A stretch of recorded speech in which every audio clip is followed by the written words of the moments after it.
नमस्कार दोस्तों, आपका स्वागत है हमारे YouTube चैनल कहानी का जादू पर। आज हम आपको एक अत्यंत रोचक और शिक्षाप्रद कहानी के साथ लेकर आए हैं। सिंहासन 32 भाग 26। दोस्तों, आज हम आपको 26वीं पुतली मृगनयनी, रानी का विश्वासघात की एक रोमांचक कहानी के बारे में बताएंगे।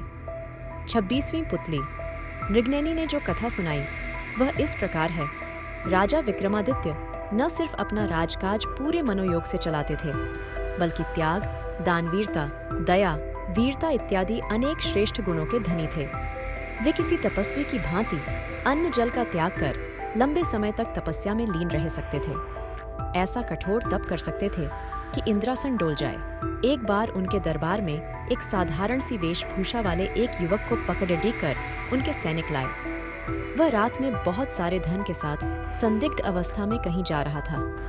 उसकी वेशभूषा से नहीं लग रहा था कि इस धन का वह मालिक होगा, इसलिए सिपाहियों को लगा शायद वह चोर हो और चोरी के धन के साथ कहीं चंपत होने की फिराक में हो। राजा ने जब उस युवक से उसका परिचय पूछा और जानना चाहा कि यह धन उसके पास कैसे आया, तो उस युवक ने बताया कि वह एक धनाढ्य स्त्री के यहाँ नौकर है और सारा धन उसी स्त्री का दिया हुआ है। अब राजा की जिज्ञासा बढ़ गई और उन्होंने जानना चाहा कि उस स्त्री ने उसे यह धन क्यों दिया और वह धन लेकर कहाँ जा रहा था। इस पर वह युवक बोला कि अमुक जगह रुककर स्त्री ने प्रतीक्षा करने को कहा था। दरअसल उस स्त्री के उससे अनैतिक संबंध हैं और वह उससे पति की हत्या करके आकर मिलने वाली थी। दोनों सारा धन लेकर कहीं दूर चले जाते और आराम से जीवन व्यतीत करते। विक्रम ने उसकी बातों की सत्यता की जांच करने के लिए तुरंत उसके बताए पते पर अपने सिपाहियों को भेजा। सिपाहियों ने आकर खबर दी कि उस स्त्री को अपने नौकर के गिरफ्तार होने की सूचना मिल चुकी है। अब वह विलाप करके कह रही है कि लुटेरों ने सारा धन लूट लिया और उसके पति की हत्या करके भाग गए। उसने पति की चिंता सजवाई है और खुद को पतिव्रता साबित करने के लिए सती होने की योजना बना रही है। सुबह युवक को साथ लेकर सिपाहियों के साथ विक्रम उस स्त्री के घर पहुंचे तो दृश्य देखकर सचमुच चौंक गए। स्त्री अपने पति की चिता पर बैठ चुकी थी और चिता को अग्नि लगने वाली थी। राजा ने चिता को अग्नि देने वाले को रोक दिया तथा उस स्त्री से चिता से उतरने को कहा। उन्होंने सारा धन उसे दिखाया तथा नौकर को आगे लाकर बोले कि सारी सच्चाई का पता उन्हें चल गया है। उन्होंने उस स्त्री को त्रिया चरित्र का त्याग करने को कहा तथा राजदंड भुगतने को तैयार हो जाने की आज्ञा दी। स्त्री कुछ क्षणों के लिए तो भयभीत हुई, मगर दूसरे ही पल बोली कि राजा को उसके चरित्र पर उंगली उठाने के पहले अपनी छोटी रानी के चरित्र की जांच करनी चाहिए। इतना कहकर वह बिजली सी फुर्ती से चिता पर कूदी और उसमें आग लगाकर सती हो गई। कोई कुछ करता वह स्त्री जलकर राख हो गई। राजा सिपाहियों सहित अपने महल वापस लौट गए। उन्हें उस स्त्री के अंतिम शब्द अभी तक जला रहे थे। उन्होंने छोटी रानी पर निगाह रखनी शुरू कर दी। एक रात उन्हें सोता समझकर छोटी रानी उठी और पिछले दरवाजे से महल से बाहर निकल गई। राजा भी दबे पांव उसका पीछा करने लगे। चलकर वह कुछ दूर पर धूनी रमाए एक साधु के पास गई। साधु ने उसे देखा तो उठ गया और उसे लेकर पास बनी एक कुटिया के अंदर दोनों चले गए। विक्रम ने कुटिया में जो देखा वह उनके लिए असहनीय था। रानी निर्वस्त्र होकर उस साधु का आलिंगन करने लगी तथा दोनों पति पत्नी की तरह बेझिझक संभोगरत हो गए। राजा ने सोचा कि छोटी रानी को वे इतना प्यार करते हैं, फिर भी वह विश्वासघात कर रही है। उनका क्रोध सीमा पार कर गया और उन्होंने कुटिया में घुसकर उस साधु तथा छोटी रानी को मौत के घाट उतार दिया। जब वे महल लौटे तो उनकी मानसिक शांति जा चुकी थी। वे हमेशा बेचैन तथा खिन्न रहने लगे। सांसारिक सुखों से उनका मन उचाट हो गया तथा मन में वैराग्य की भावना ने जन्म ले लिया। उन्हें लगता था कि उनके धर्म कर्म में जरूर कोई कमी थी, जिसके कारण भगवान ने उन्हें छोटी रानी के विश्वासघात का दृश्य दिखाकर दंडित किया। यही सब सोचकर उन्होंने राजपाट का भार अपने मंत्रियों को सौंप दिया और खुद समुद्र तट पर तपस्या करने को चल पड़े। समुद्र तट पर पहुंचकर उन्होंने सबसे पहले एक पैर पर खड़ीचे होकर समुद्र देवता का आवाहन किया।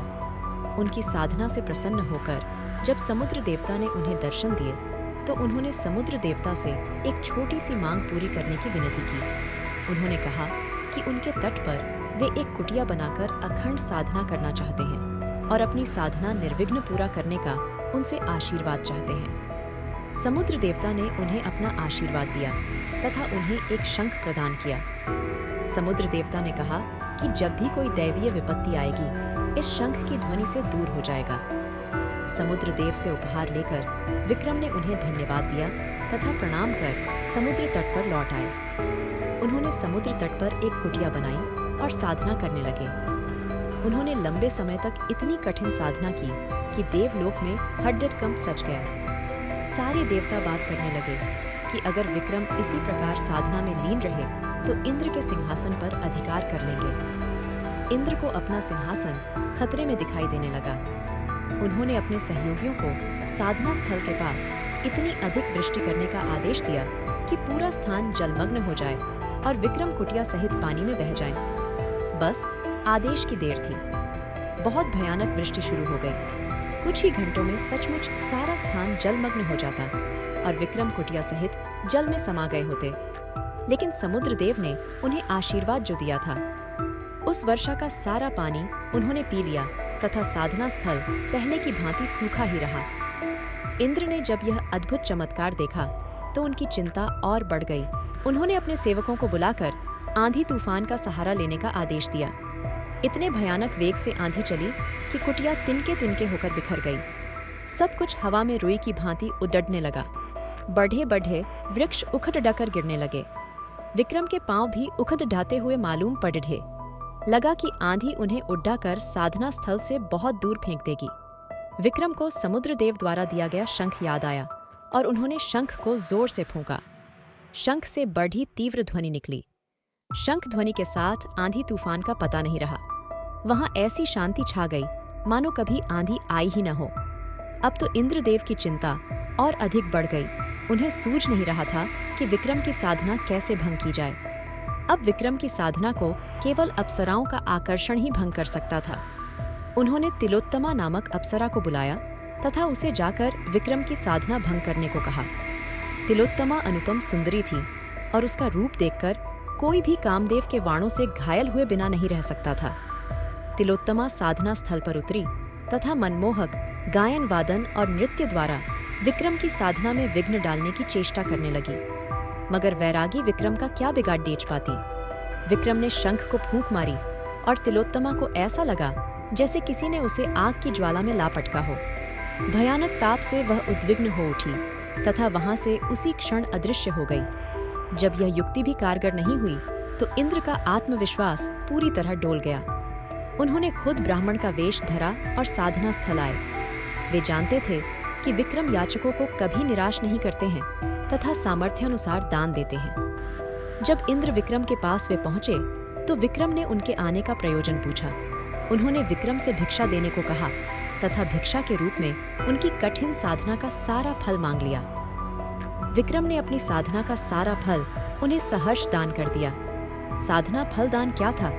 इंद्र को अभयदान मिल गया। उन्होंने प्रकट होकर विक्रम की महानता का गुणगान किया और आशीर्वाद दिया। उन्होंने कहा कि विक्रम के राज्य में अतिवृष्टि और अनावृष्टि नहीं होगी, कभी अकाल या सूखा नहीं, पड़ी ढेगा सारी फसलें समय पर और भरपूर होंगी। इतना कहकर इंद्र अंतर्धान हो गए। तो यह रही हमारी आज की कहानी, सिंहासन 32 भाग 26 मृगनयनी, रानी का विश्वासघात। अगर आपको यह वीडियो पसंद आया हो तो लाइक करें, शेयर करें और हमारे चैनल को सब्सक्राइब करना न भूलें। अब हम मिलते हैं अगले वीडियो 27वीं पुतली भाग 27 मलयवती, विक्रमादित्य और दानवीर राजा बलि की कहानी में। तब तक के लिए धन्यवाद।